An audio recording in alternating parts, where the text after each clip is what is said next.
Hello, hello, hello. Welcome to Fempreneur True Confessions podcast. Welcome, everyone. I'm Laura, and I am our ODAA, and I'm the owner of ODAA, a virtual assistant project management agency that helps small businesses grow and scale their businesses confidently, helping you out behind the scenes. And that is what we do at our agency. And Angelique. And I'm Angelique with Lady Powerhouse Solutions. And Laura and I do really similar things. We both have small agencies. We both work with project management. We both work with mostly women-powered businesses. Lady Power Solutions is a heart-centered approach to offering project and event management to women entrepreneurs on fire, lighten up the world, like our guest, Rikki, with their passion and drive to achieve their missions in the most authentic way possible. So that's who I am. That's who Laura is. And our guest today, Rikki Smith. I've never done that before. I've always wanted to do that. There will be no green room today, so Rikki is hanging out with us, and I'm going to do a quick introduction. Now, Rikki, as we said last week, had been here before, so we didn't really tell you much. We just said, hey, she'll be back. Come visit. Come say hi. So we are glad. So Rikki was raised in a military family. Moving around the country and the world was part of life for Rikki. Meeting new people, making fast friends, and embracing different cultures filled her with a love for adventure, travel, and connection. These experiences have given Rikki the unique ability to understand the hearts of those around her. She recognizes others' fears, hopes, and dreams, and gives them a platform to be heard and understood. While on her YouTube channel, Faith on Friday. Gosh darn it. It is a steady source of encouragement, humor, and compassion for her audience. And it is. I love your show. Oh, thank you. So welcome, Rikki. Thank y'all for having me, ladies. It's nice to be back on here with y'all. Yeah. It's been almost 2 years, not quite. Can you believe it? We had you here on in 2022, our first year. And so we wanted to have you back. So here you are. Yeah, and congratulations on 2 years. Yay. I know, right? And it flew.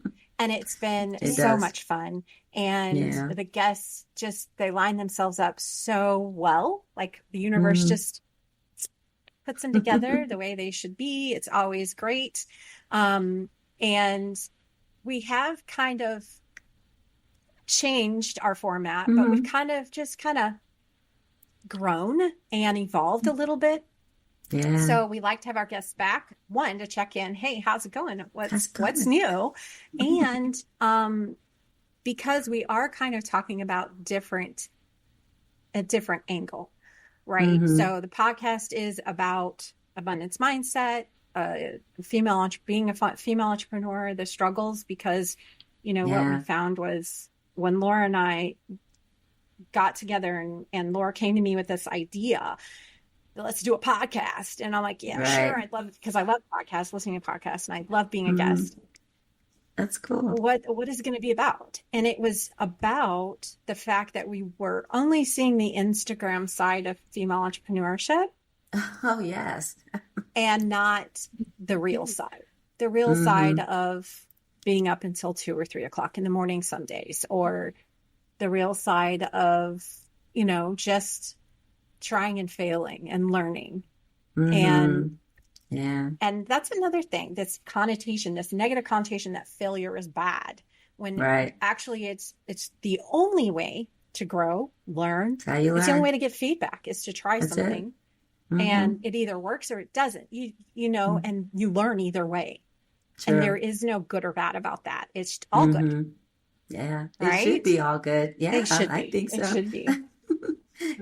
Failing is fun. Yeah. Well, and that was the idea, is that, we, like she said, you get that negative connotation around things. And I think that perspective of a lot of things we feel are negative that different perspective of turning it into positive and really seeing it from a different view. Now, you didn't change the circumstance, but how you see it changes it in its own entirety. So it just seems, and when you see it different, you attack it different, which means the goal that you were originally trying to reach, you're going to probably reach it better, faster, in a different way.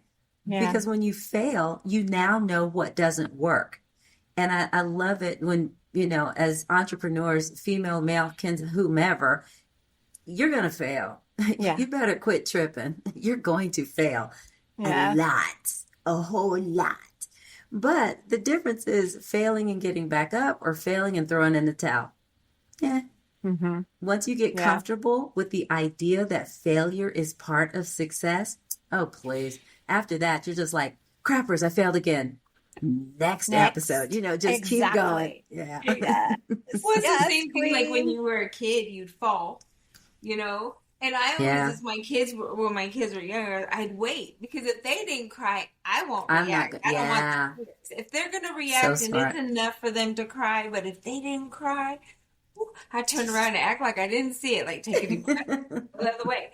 Because you knew then that even in that moment, they were trying to do something, and slipping it may have created a different issue. So it wasn't a problem to them, and they were okay with what just happened. Yay. Let's keep going. Keep it moving. Yeah. So true. And the other thing that we experienced was even in communities where it was mostly female entrepreneurs, almost exclusively, there was this holding back. And it felt like, because we felt like we were competing with each other instead of supporting each other. Oh yeah. And so we really wanted to create and model this mindset of women are not competition.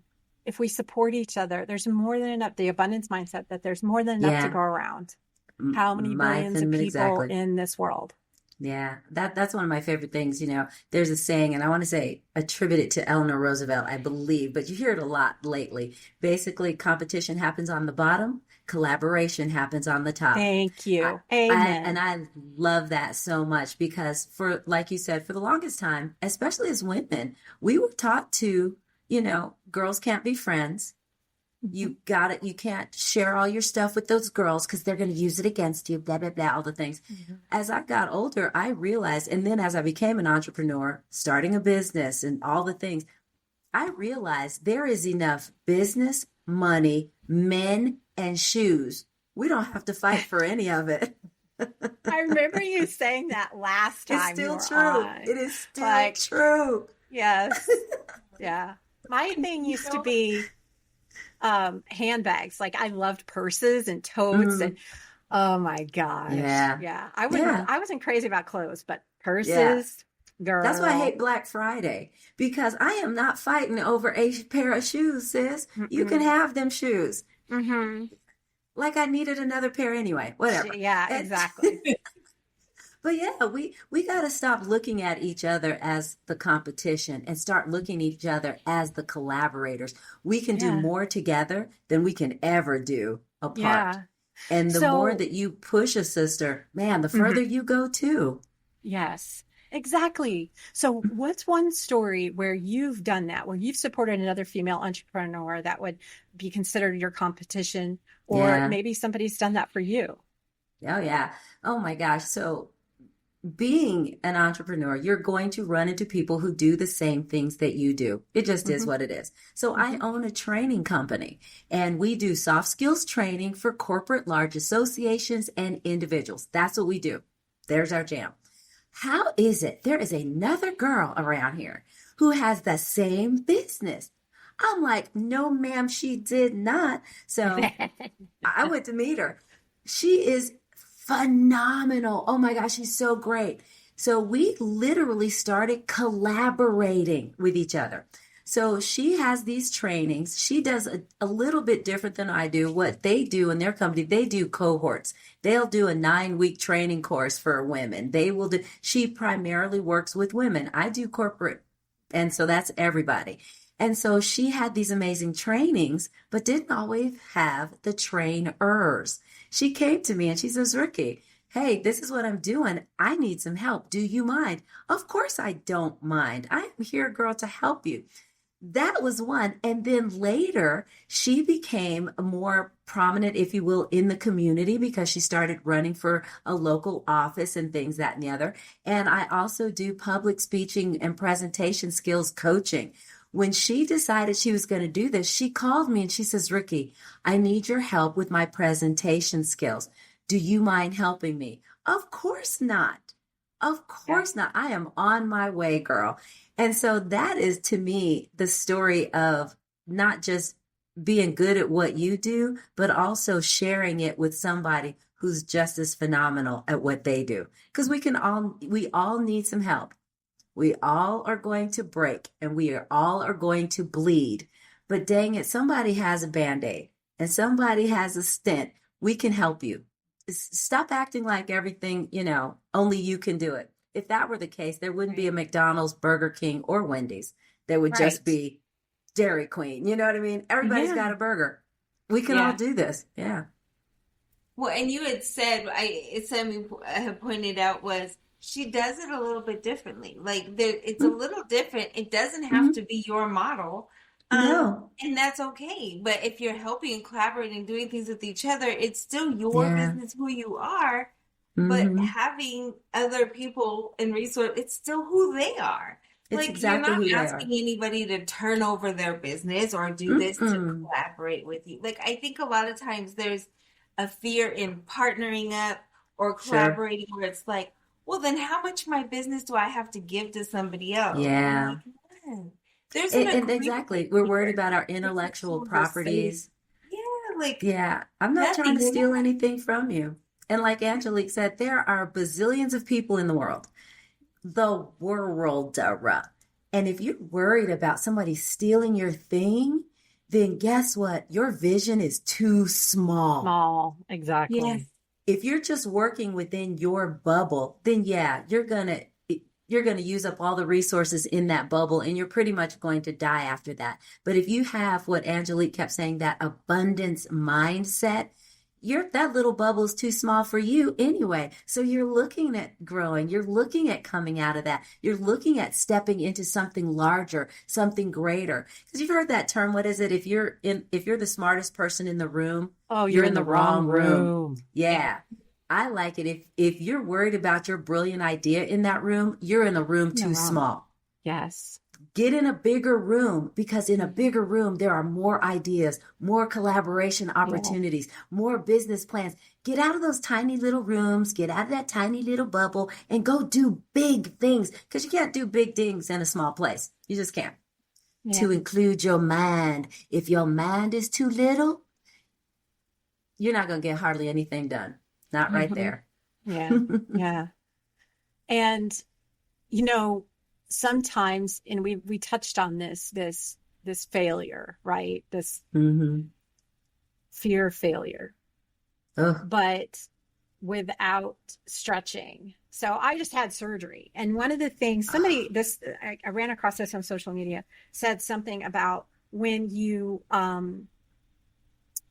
break something, right? Something gets broken, whether it's part of your body or it's, a plant, or it doesn't matter. Oh, sure. Something's broken. And then it gets fixed, right? It gets fixed. But the process afterwards needs to be slow because you're healing, right?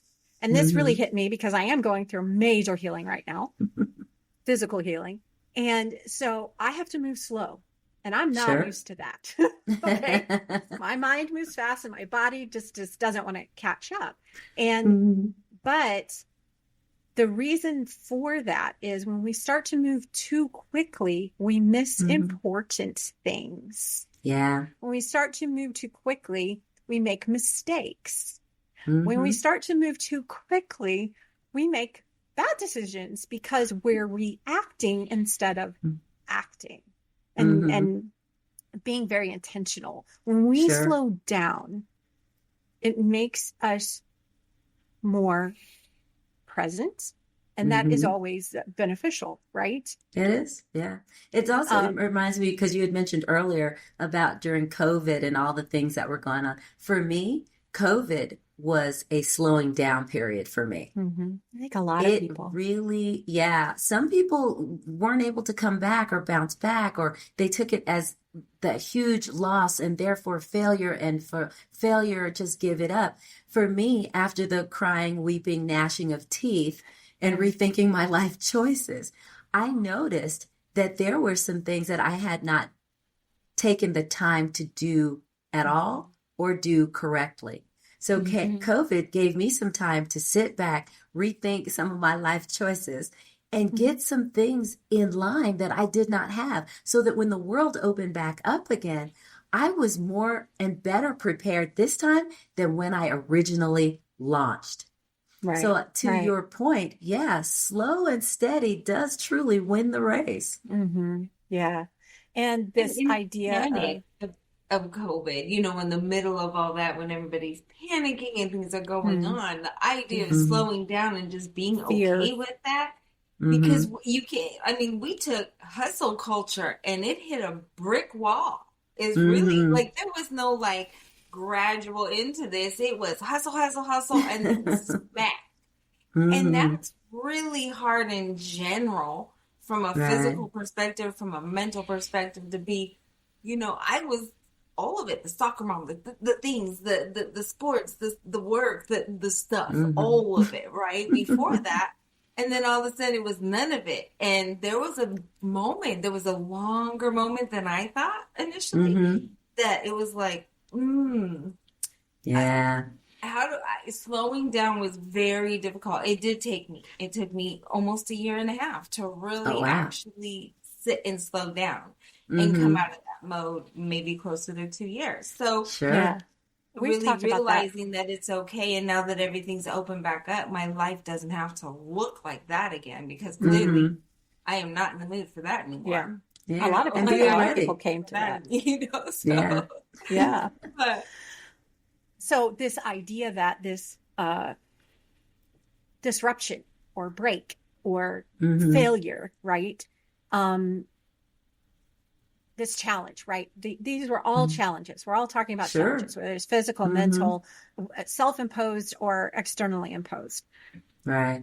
What's the most challenging thing you've ever faced, whether in business or personally, that brought about significant change or improvement in your life or your business? Yeah. Golly. So today, so far so good, but because when you are a solopreneur, and your listeners know this, there is an existential crisis that happens every moment, regardless of whether you've been in business one day or 10 years. Something is always going to happen. And I think when you said substantial, COVID was the most substantial thing that crisis type happened for me. And it was a challenge. I went from a full schedule to, which for me is like 3 to 5 months out, completely full, booked. Yes, girl, we were going to make money, whoop, whoop, whoop, to nothing in about 2 weeks. I did not know what to do. I wasn't prepared, but then who prepares for the world shutting down? I don't know. I wasn't prepared. I took it personally. Oh no. Oh my gosh. It's me. What have I done? How could I have missed this? I didn't see the sign. Girl, it was a whole Scarlett O'Hara moment. It was horrifying. And there was crying involved. There was rethinking my life choices. I missed the sign. I definitely wasn't supposed to have started this business. It wasn't for me. I'm not good enough. I didn't, the things that we as women go through. Maybe I'm supposed to just sit here, do nothing, get a good job, and die. That's what you think. But then when you step back and you're like, okay, girl, get your life together. Bring that on in, sis. Calm down. You start rethinking, okay, let me look at what I have. And that is another point of failing. Let me look at what I have. Let me look at what works, what didn't work, what needs to change. What do I need to automate? What do I need to eliminate? What do I need to delegate? These three things for me during that time was what saw me through. I realized that starting again was not starting from scratch. Right. Starting from scratch means you don't have anything. You're literally starting from dirt. But starting over means that you have some experience, some expertise, you have some resources that you didn't have. You have a better plan. So for me, that's what I did. After the crying and the whole drama, and girl, it was traumatic. I got back up and took out that thing and like, okay, let's relook at this. And it gave me an opportunity to really stop and look, because I didn't have anything on the books. I had time. Right. And I took it. I intentionally took that time. A lot of space. Ooh, girl, so much space. So much space. But I got rid of some things that I thought I needed that I didn't.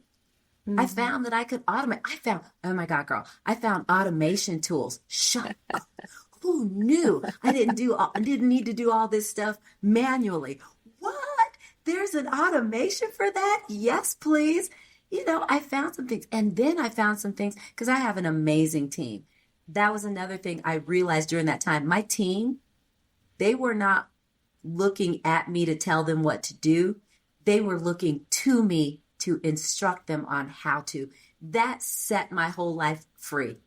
Mm-hmm. The people on your team, if you have to tell them what to do, they ain't your people.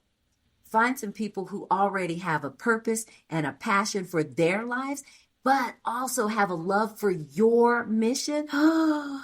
Give them instruction and let them run. My team was phenomenal. And I found that I could delegate some stuff, because some of us as small business owners, we become hoarders. Mm-hmm. Yes. I need to do it. I need to do it. I can do it. I can do it. I'll do it. I'll do it. No. Stop doing everything, because after you pick up all the things, you're dropping stuff. Mm-hmm. And if all you do is tell your team what to do, they don't know that they can, should, or need to pick it up. Right. But if you've taken away that autonomy. Yeah. Oh, I'm telling you, that set me, the business free, it set them free. And it made us more coherent as a team. So yeah, that was my existential crisis. And apparently you can live through those things. Who knew? Yeah. Who knew? You're welcome. Yeah.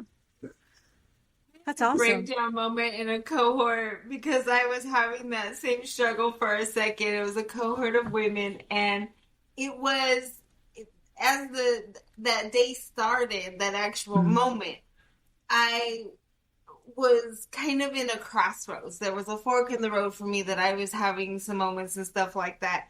And I got on this meeting with these women, and of course, it's a cohort. You're going to have to participate. Mm-hmm. And the second she asked me the question, I was just like, oh my God, no. I had my entire pity party with all the women in the cohort together. Like, I'm like, oh my God, I hope they don't think I'm like this poor victim, oh my gosh. But at one moment, I was just like, I'm going to have the pity party I freaking deserve in this moment. And it won't last forever, but what the effing what? So it was those moments, and I felt really bad later. But it was really funny where you really get to with that, because you're like, wow, you don't, and it's your pity party moment, but it's saying that, it's not a regular, I don't want to complain, this isn't always the way, this isn't how it always is, but in this very moment, in this very second, I have been hit with so many things, I'm so frustrated, and it does feel like that personal attack. Yeah, and it makes you want to just go all in on the pity party. Right. Send out invitations, have balloons, have gift bags, hats. Swag bags. Going all the way in. Yes. Dang it. And I think though that is so important, to have a group, have a posse, whatever you want to call it, an inner circle of people that you can be that vulnerable with and go to and go, okay, I need to have a pity party right now. Yeah. Are you with me? Girl, I'm all in. I'm with you. Yeah, that's right. Because if we always look so put together and we always look everything so cool, calm, and collected, I'm sorry, I'm suspicious, because I can't relate to that. Because I'm losing my shit on a daily basis, okay? Exactly. We have to be able to use the fish. I love it. Yes. Like, I don't know if that's like, you know. So it doesn't make me feel comfortable opening up to that person because I cannot relate to you. Yeah. And it is important to be relatable. You got to be able to be relatable. And like not for in me, a fake way, people see though. you. Yeah. And it doesn't have to be fake. That's why I love us as women. Man, real women are the best folks. The real women, not like your eyelashes ain't real, your hair. No, real in your heart. You know, that this is who I am. This is what I do. Yeah, today's going to suck it really hard. Tomorrow, I'm not making any promises, but you're welcome to show up. You know, real stuff. The real women who will say, today is not my day. Mm-hmm. Tomorrow, maybe, just not right now.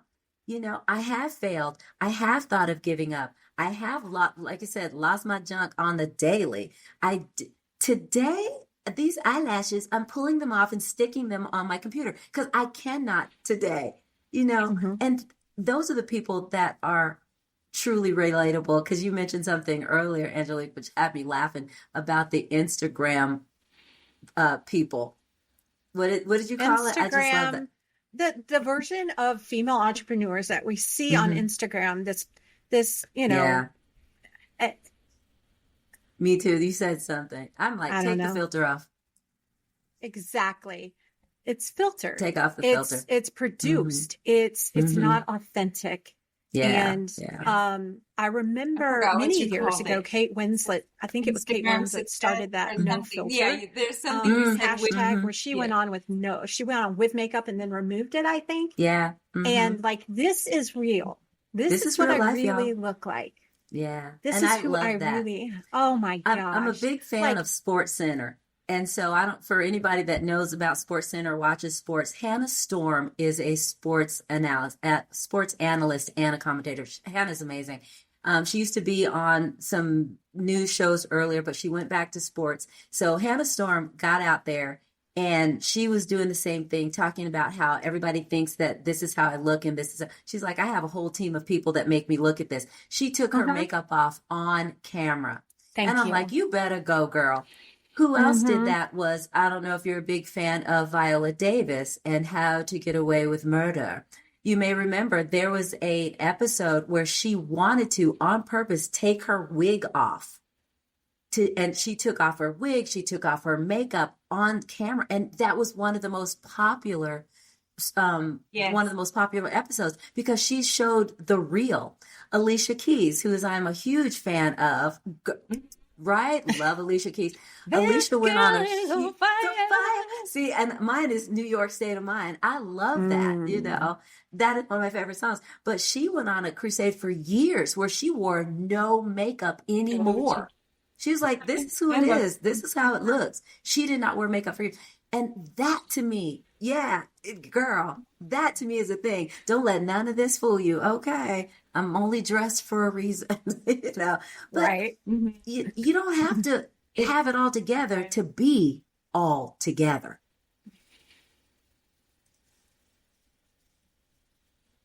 Yeah. Conditioned. Yeah. Well, I think that was so much of what we've been taught is, you know, when I worked with teenagers and I was in the courts, we had to look a certain way in court, right? When I left that, when I first started corporate, you know, there was no jeans, no this or that, you know, it was the business clothes, even though no one sees us, right? But it was when I came out of corporate and came out into this world and came into business and was like, this is how it's going to be. There were a lot of people, and I've been all natural for probably a good 13, 14 years at this point. In doing that, there were a lot of people that were more than willing to give me a whole lot of advice about what it would look like if I did something with my hair. How about just a little bit of lip gloss or this or that? And it was funny because I was just like, the truth is my hair doesn't stay. I've curled it before. It looks like it looks. So And most days it's in a dirty bun. And when I have client meetings and I have meetings with the VAs and I have other stuff going on, Mm-hmm.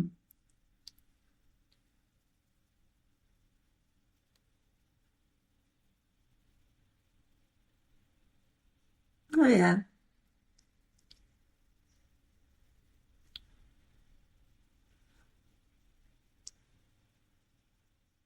Mm-mm.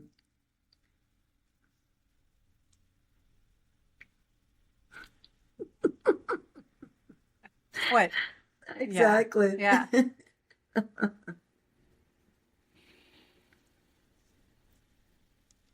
Yeah.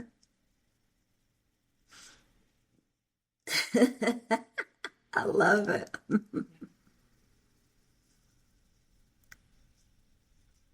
Yeah. Yeah.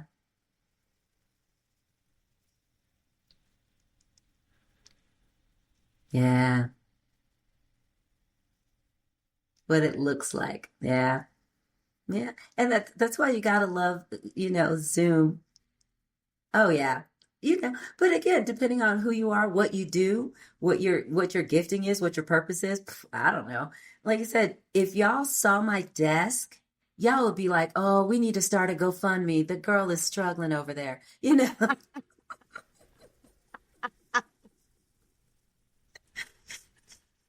just looks like I'm looking at my desk and I'm like, "Oh my gosh." But guess what? This is what my work life looks like. Yeah. My job, my business is for me to put it together well for other people. Now, don't get it twisted. I am extremely organized. Yeah. Just don't touch the crap on my desk because I know where it all is. Mm-hmm. Yeah. A little different. Yeah, 100%. Mm-hmm.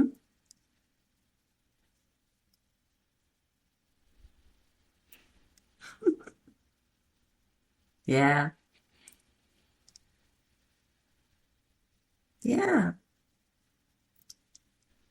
Sure. Know your folks.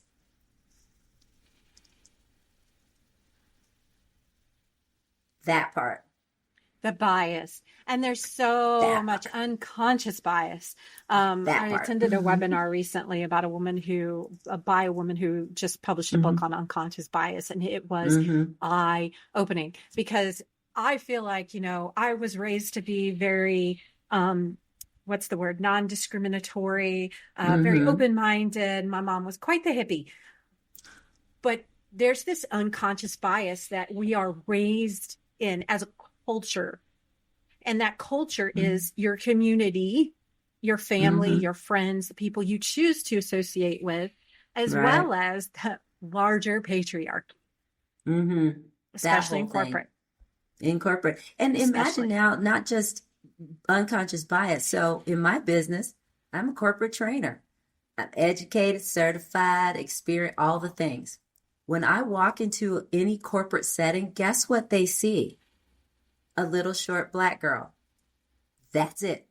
They don't Yep. see my 20 plus years of experience. They don't see my education. They don't see the 10,000 way too many certifications that I have. They don't see that. They are looking at you want to talk about unconscious bias. And I've had it happen. You walk in, and my name is Rikki. So what could go wrong? I mean, Right. I have seen what could go wrong. I've walked into places that, I've spoken to my point of contact. They have met me. We've talked. I know all their things. I'm coming fully prepared. I have walked into meeting rooms, board rooms, conference rooms, and you see they look at you and they're like, oh, that's a trainer. And I get this. Oh, because of their unconscious bias, they have decided what this little black woman's going to be, say, or do. They have a whole story worked out in their head Yes. about The me, where I'm stories. from, what I'm capable of, blah, blah, all the things.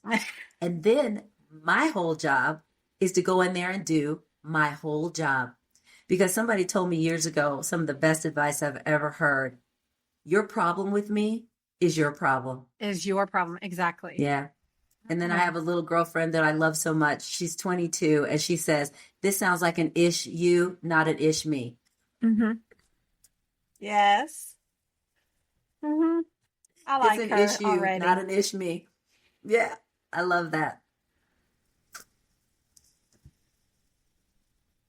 Mm.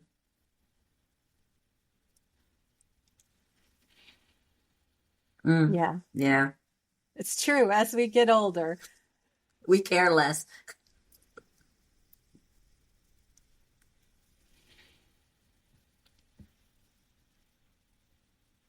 Mm-hmm.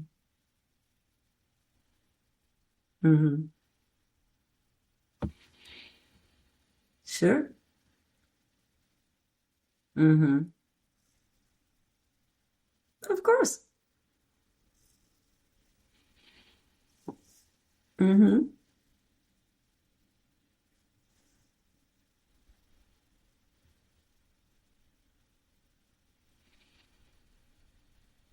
Right.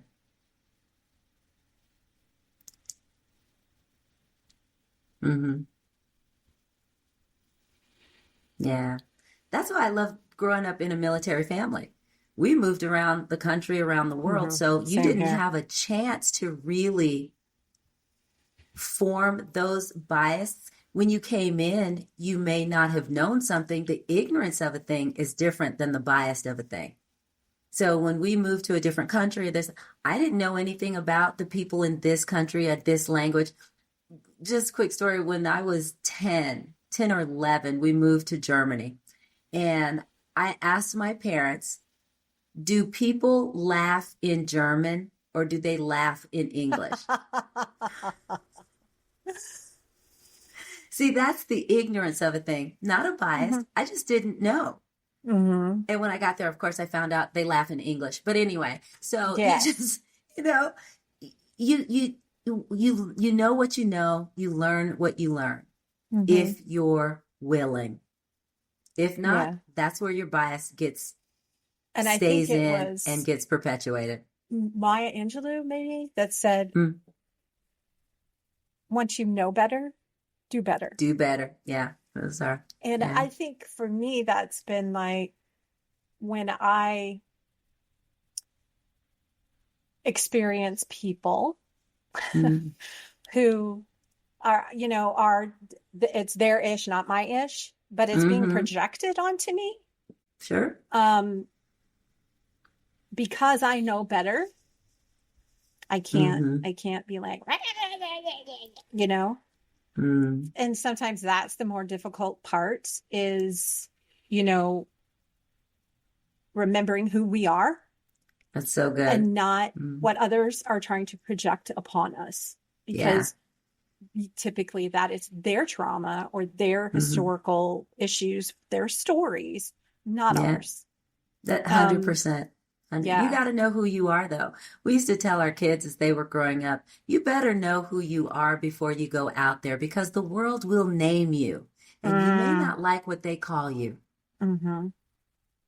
And I live by that for me too, because people are going to call me all kinds of things. It just is what it is. But as long as I am comfortable with who I am, you can call me what you like. I may not answer, but you're welcome to say what you want. I like that. May not answer. So the time has flown and we want to be respectful of your time. Rikki, thank you so much for being here with us today and letting us get caught up in with you and everything going on in your world. Rikki has a free download for the 5 free public speaking tips. You can get that at her website. It's www.stratustrains. That's STRATUSTRAINS.com. And next week, our guest is Jean Walters, another repeat and fabulous, fabulous woman. And one of the things we like to do on this podcast is have our current guest introduce our next guest so that we can create community. Yay, we love community. Y'all, let me introduce you to Miss Jean Walters. She has been a St. Louis-based teacher of self-empowerment principles for over 40 years. Yes, she started when she was 3. She has studied metaphysics extensively and applies universal principles to every area of her life. Her articles has appeared in major newspapers and publications, and her syndicated talk show, Positive Moments, was broadcast in 110 markets nationally.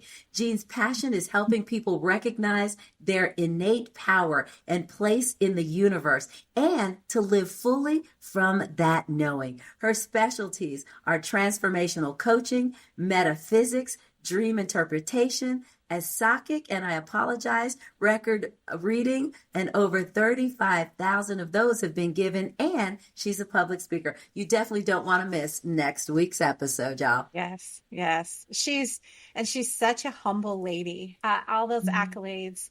And I don't know why she didn't include this in her bio, but she's also published like 5 or 6 books. Wow. And she's actually had a new publisher pick up on one of her very first books, and they're republishing it because it's in demand. Like libraries are requesting it. I mean, she's just what a compliment. She's a phenomenal lady. So she will be with us next week. And right now, the only announcements we have, again, we just recently started doing sponsorships for the podcast. So if you're interested in sponsoring an episode or 2 or 3 or whatever, check out the website and get the information there. So, all right. Well, thank you again, Rikki. It's been a blast talking to you. Always so much fun, ladies. So nice to see you both. And we'll see you guys next week.